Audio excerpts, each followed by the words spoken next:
Right, guys. So I've put together some costs here on the motoring in Bulgaria for my car, which is a Subaru 2.5 all-wheel drive, symmetrical, automatic, estate.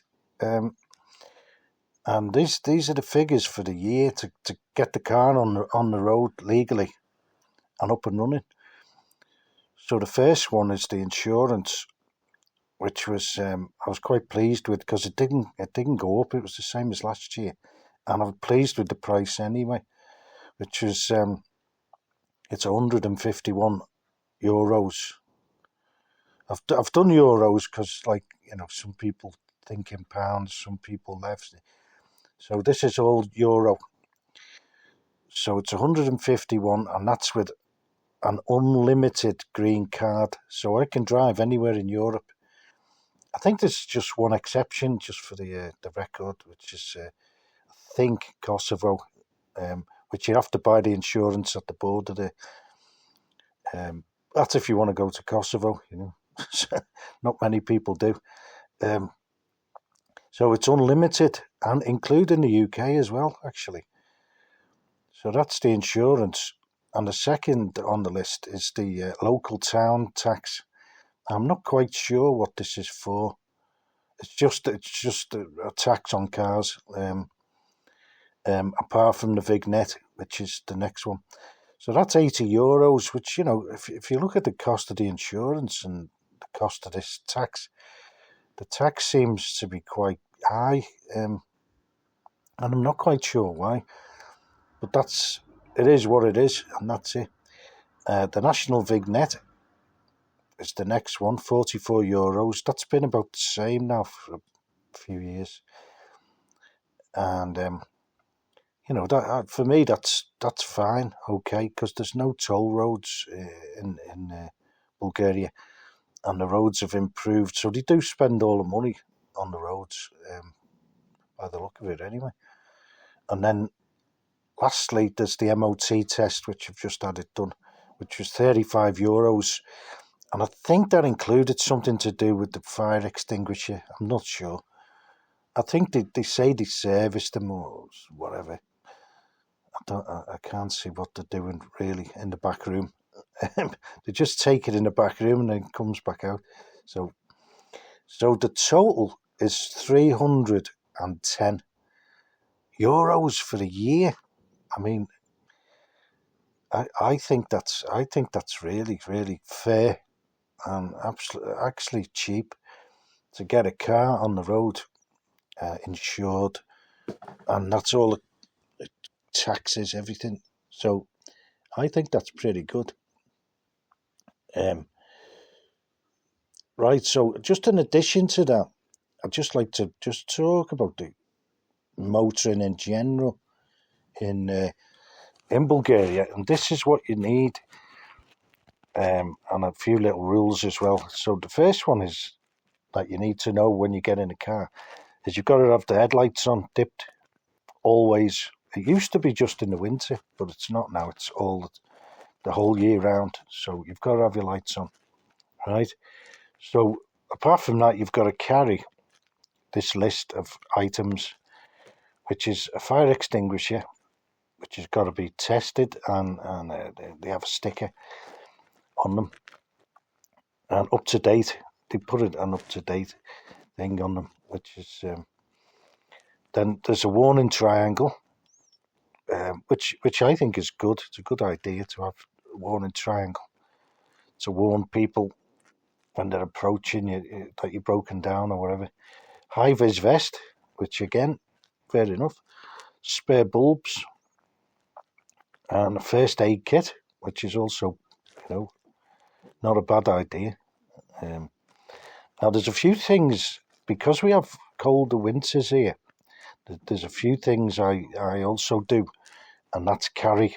I always have a big coat, and in the winter, if I'm going anywhere, and it's really cold, I'll take a sleeping bag. I've got an Ajungulak sleeping bag, and I'll take that with me. So at least if you get stranded somewhere, you can at least keep warm. And I think you could get stranded by various things, by mechanical failure, or like breaking down, or get trapped in some snow. But I wouldn't head out anyway if it's anything less than -10. I wouldn't be driving anywhere anyway. But some people have to, so they're just good ideas to have things like that. And if you're planning any road trips or anything like that, don't do it in the winter, because it's like you're asking for trouble. So that's that. So, but people do go out in the snow and that, and I quite like going and testing the tyres and that in the snow. So here's the other one. There's a rule here, which is you've got to have winter tyres mandatory, 4 millimeters of tread, from November the 15th to March the 1st. Now, I don't know quite why they don't go to the end of March, because you can get snow now. To the end of March, at least, anyway. So that's that. But they're the dates they've come up with, and that's what you need in Bulgaria. Now, there's other things that I kind of would just mention, and that's just just try and keep to the speed limits, because they have cameras everywhere now, like they do everywhere. So it's just a good thing to do. And also, I have a sat nav which is called Atlas Navi, which is on the phone, and it works offline, which is good, because if you go to places like Serbia and have the roaming data, or North Macedonia, the roaming data can be eaten up in a flash if you're on any kind of online